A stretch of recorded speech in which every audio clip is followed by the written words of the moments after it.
भाग्य भाव का स्वामी जो है,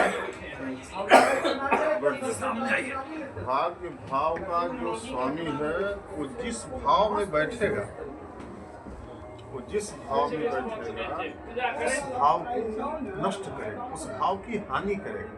अष्टमेश कुंडली में अगर मकर लग्न की कुंडली है, मकर लग्न की कुंडली है तो अष्टमेश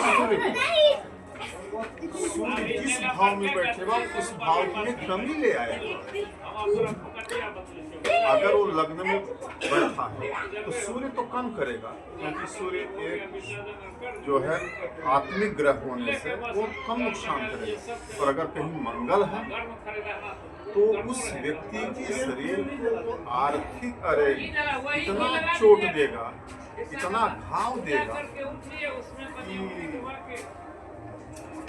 अगर वो मंगल भी मान लीजिए शत्रु राशि में नहीं बैठा तब वो चोट घाव ही करेगा। और अगर कहीं बुध की राशि में बैठ गया लग्न में तो वह उसकी मार देगा।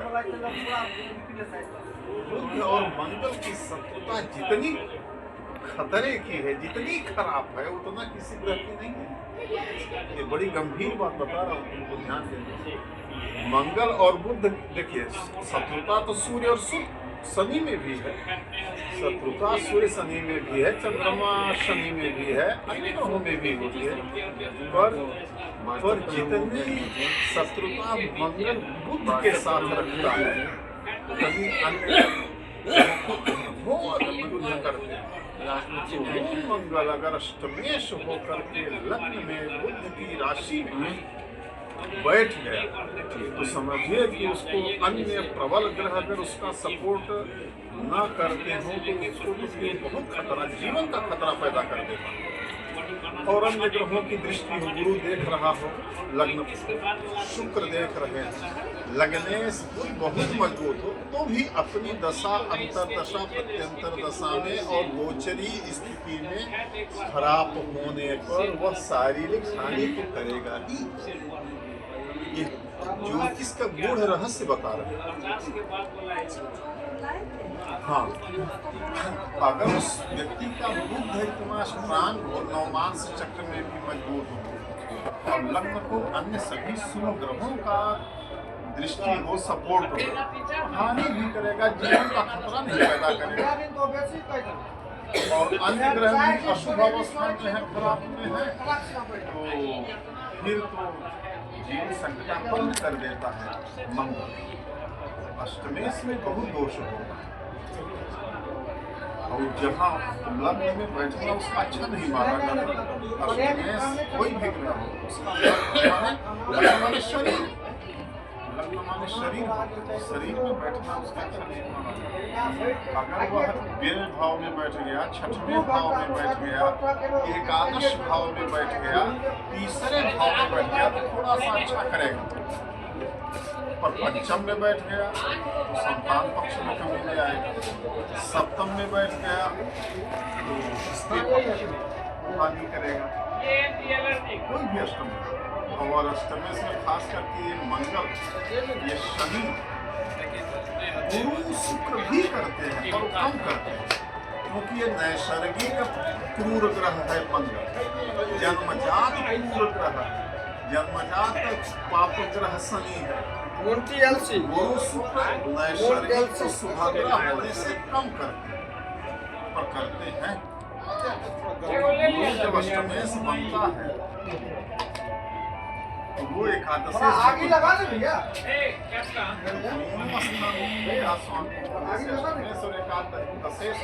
अतिशय पापी हो जाता है।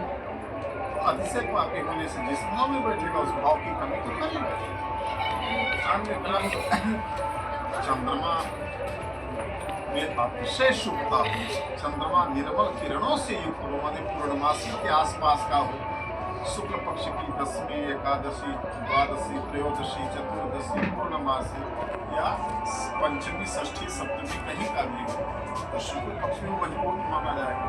किसी पापक ग्रह से युति उसकी नहीं होगी तो वो बहुत रक्षा कर लेगा। अकेला चंद्रमा अकेला चंद्रमा अगर वो पापाक्रांत नहीं है, निर्मल किरणों से युक्त है, माने अमावस्या और चतुर्दशी कृष्ण पक्ष की चतुर्दशी त्रयोदशी का नहीं, तो वो अच्छा है। और वो भी पापाक्रांत किरणें उसकी अदृश्य है ना। अमावस्या के आसपास का है, अमावस्या प्रतिपदा चतुर्दशी जो है उसके अमावस्या के पार्श्व की दोनों तिथियां हानिकारक होती हैं, चतुर्दशी भी और प्रतिपदा दोनों तिथियां हानिकारक। ऐसा चंद्रमा के कमजोर होने से सभी ग्रह कमजोर हो जाते हैं। चंद्रमा के सुभत्व में रहने से सारे कमजोर ग्रहों को, अशुभ ग्रहों को भी बल प्राप्त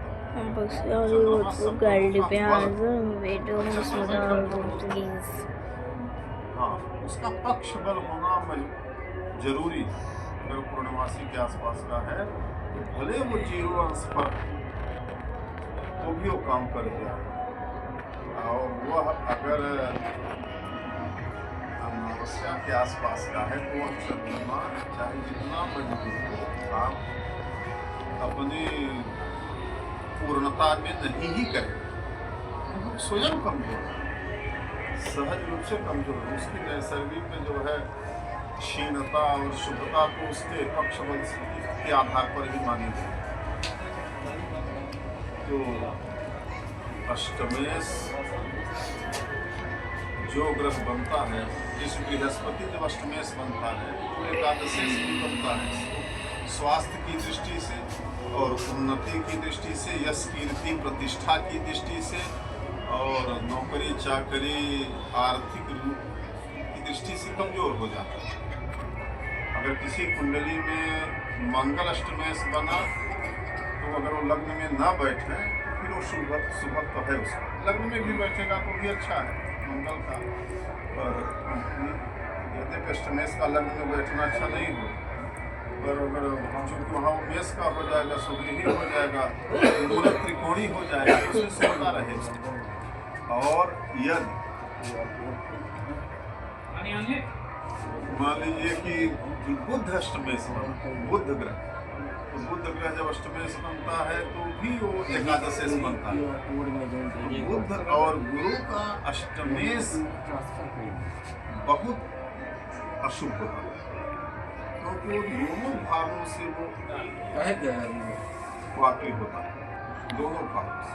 अष्टमेश और एकादशेश होने से उसको कुछ लाभ दे सकता है, लेकिन स्वास्थ्य की दृष्टि में, शारीरिक दृष्टि में और अन्य सब चीजों में वो अच्छा नहीं होगा। अगर उसकी महादशा चल रही है तब, नहीं चल रही है, अच्छे ग्रहों की चल रही है तो फिर कोई बात नहीं है। अंतरदशा में आएगा तो जितनी समय में अंतरदशा में रहेगा 2-2.5 साल, उतना तो खराब करेगा। तो महादशा इनकी चूंकि लंबी होती है, गुरु की महादशा 16 साल, बुध की महादशा 17 साल, तो बुध का अष्टमेश होना, गुरु का अष्टमेश होना ज्यादा खराब माना गया।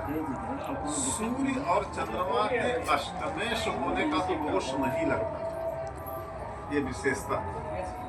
सूर्य और चंद्रमा यदि किसी कुंडली में अष्टमेश हो, जैसे मकर लग्न में अष्टमेश सूर्य होता है तो उसको अष्टमेशत्व का दोष नहीं लगता।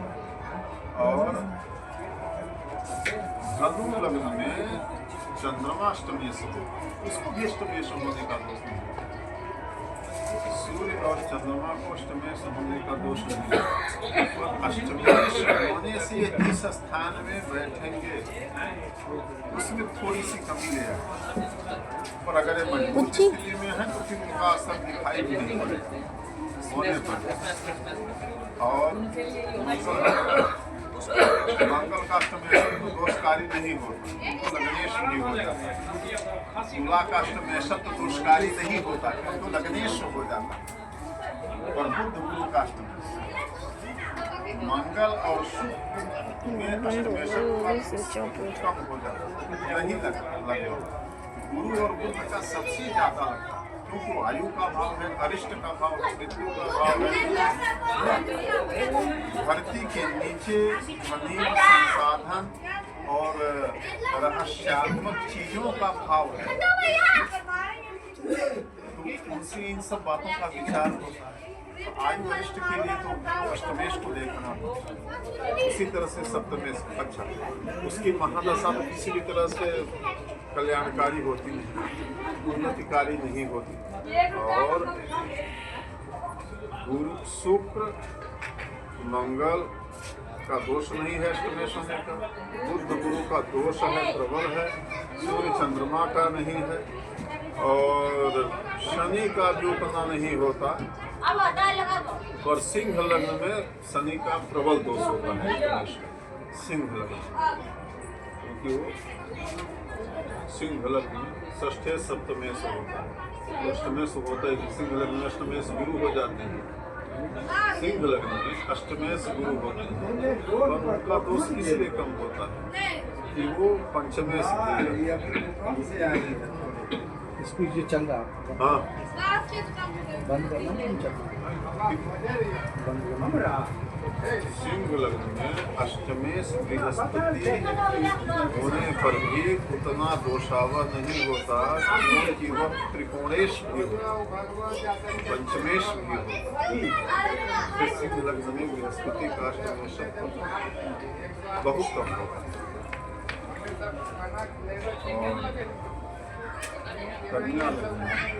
कन्या लग्न में अष्टमेश मंगल होता है, देश भी होता है, तो स्वास्थ्य की दृष्टि से इसमें प्रभावी दोष होता है, दोष लगता है। और तुला लग्न में अष्टमेश का दोष नहीं है। और वृश्चिक लग्न में जो अष्टमेश होता है, तो जो बुधय होता है उसका तो प्रबल दोष होता है। धनु लग्न में अष्टमेश जो है कर चंद्रमा होता है, उसका भी दोष कम लगता है। और कर लग्न में सूर्य होता है, उसका भी कम लगता है, न कि अन्य दृष्टि से सप्तमेश द्वादशेश होकर जो दोष कार्य होंगे, लेकिन अष्टमेशत्व का दोष कम हो जाएगा। और कुंभ लग्न में अष्टमेश बुध होता है, तो इसका भी दोष बहुत कम होता है, क्योंकि वो भी त्रिकोणेश वो भी कोणेश को निग्रह हो जाए, उसकी एक राशि कोण में फंस जाए, किसी अगर दूसरी राशि वो स्थान है भी तो इसका दोष कम होता है। और मीन में अष्टमेश होता है, मीन में अष्टमेश का दोष लगता है, क्योंकि इसकी दूसरी राशि में हो जाती है, अशुभ कारक हो जाता है, पापी हो जाता है। फोन वो बंद कर दे, फोन खुला हुआ है तेरा भी है, मुझे फोन बंद कर दे, फोन बंद कर दे। अरे वो वाला हाँ बंद कर दे पूरा। अरे हाँ लॉक कर, नहीं लॉक नहीं करना, बंद कर दे, खुला हुआ है। मारो नीचे से जाइए फोन। बाद में और लोगों का बताएंगे। हो गया।